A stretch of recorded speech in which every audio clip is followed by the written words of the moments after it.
अवधपुरी अति रुचिर बनाई, देवन सुमन वृष्टि झरि लाई। राम कहा सेवकन बुलाई, प्रथम सखन अनवावहु जाई। सुनत भजन जह तह जन धाये, सुगरई वारि तुरत अनवाये।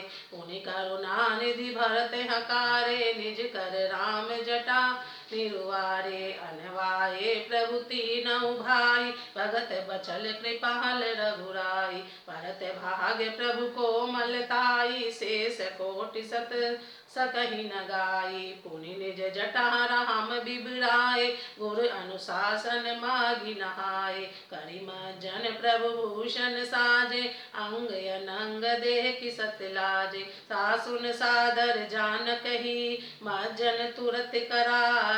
देव्य वसन बर भूषण, अंग अंग सजे बनाई। राम बाम दिशि शोभती, उमा रूप गुण खान। देखि मात सब हरसी, जन्म सुफल निज जान। सुन खगेश तेहि अवसर, ब्रह्मा शिव मुनि वृंद। चढ़ विमान आए सब, सुर देखन सुख कंद। अवधपुरी बहुत ही सुंदर सजाई गई। देवताओं ने पुष्पों की वर्षा की झड़ी लगा दी। श्री रामचंद्र जी ने सेवकों को बुलाकर कहा कि तुम लोग जाकर पहले मेरे सखा को स्नान कराओ।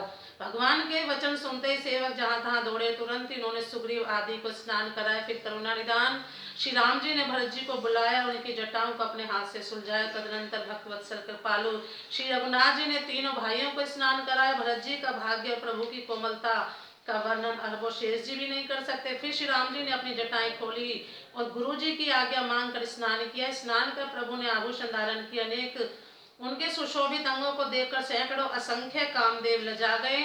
इधर सासुओं ने जानकी जी को आदर के साथ तुरंत ही स्नान करा के उनके अंग अंग में दिव्य वस्त्र और श्रेष्ठ आभूषण भली भांति सजा दिए।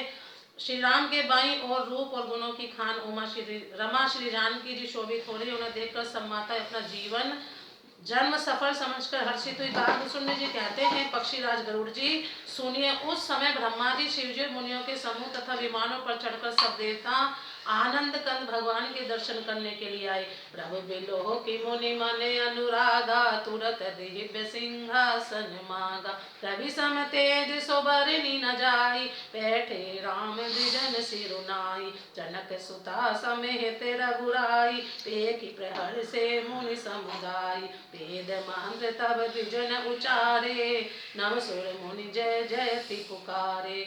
प्रथम तिलक वशिष्ठ मुनि कीना, पुनि सब विप्रन आयस दीना। सुत बिलोह की हरसी महतारी, बार बार आरती उतारी। विप्रन दान विविध विधि दीने, जाचक सकल अजाचक कीने। सिंहासन पर त्रिभुवन साई, देखि सुरन दुंदुभि बजाई। नभ दुंदुभि बाजै विपुल गंधर्व किन्नर गावहीं। नाचहि अपचरा वृंद परमानंद, सुर मुनि पावहीं। भरतादि अनुज विभीषणांगद, हनुमदादि समेत ते गए। छत्र चामर व्यजन धनु असि चर शक्ति, विराजते श्री सहित दिनकर बंस भूषण। काम भव्य छवि सोहहि, नव आम्बुधर बर गाते।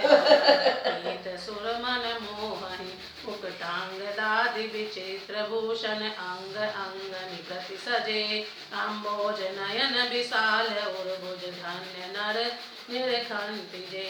कह शोभा समाज सुख, कहत न बनहि खगेश। वर्णहि सारद शेष श्रुति, सोरस जान महेश। भिन्न भिन्न स्तुति करी, गए सुर निज निज धाम। मंदिर वेद तब आए, जय श्री राम। प्रभु सर्वज्ञ कीन अति आदर कृपा निधान। लखे उन काहू मरम कछु, लगे करन गुणगान। प्रभु को देखकर मुनि वशिष्ठ जी के मन में प्रेम भराया। उन्होंने तुरंत ही दिव्य सिंहासन मंगाया। जिसके तेज सूर्य के समान था, उसका सौंदर्य वर्णन नहीं किया जा सकता। ब्राह्मणों को सिर नवाकर श्री रामचंद्र जी उस पर विराज गए। श्री जानकी जी के सही श्री रघुनाथ जी को देखकर मुनियों का समुदाय अत्यंत ही हर्षित हुआ। तब ब्राह्मणों ने वेद मंत्रों का उच्चारण किया।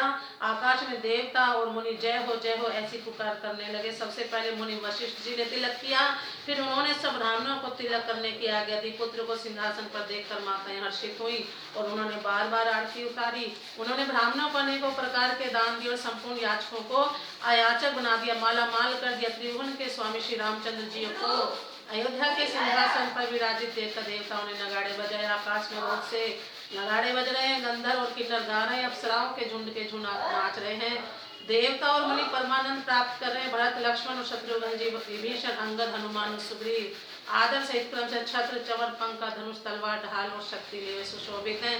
श्री सीता जी सहित सूर्यवंश के विभूषण श्री राम जी के शरीर में अनेकों कामदेवों की छवि शोभा दे रही है। नवीन जलयुक्त मेघों के समान सुंदर श्याम शरीर पर पीताम्बर देवताओं के मन को भी मोहित कर रहा है। मुकुट, बाजूबंद आदि विचित्र आभूषण अंग अंग में सजे हुए हैं। कमल के समान नेत्र, चौड़ी छाती और लंबी भुजाएं, जो दर्शन करते हैं वे मनुष्य धन्य है। पक्षीराज गरुड़ जी, वह शोभा, वह समाज और वह सुख मुझसे कहते नहीं बनता। सरस्वती जी, शेष जी और वेद निरंतर उसका वर्णन करते हैं और उसका रस आनंद महादेव जी जानते हैं। सब देवता अलग अलग स्तुति करके अपने अपने लोकों को चले गए। तब भाटों का रूप धारण करके चारों वेद वहां आए जहाँ श्री राम जी थे। हे कृपा निधान सर्वज्ञ प्रभु ने उन्हें पहचान कर उनका बहुत ही आदर किया। इसका भेद किसी ने भी कुछ नहीं जाना। वेद गुणगान करने लगे। प्रेम से बोलो जय श्री राम।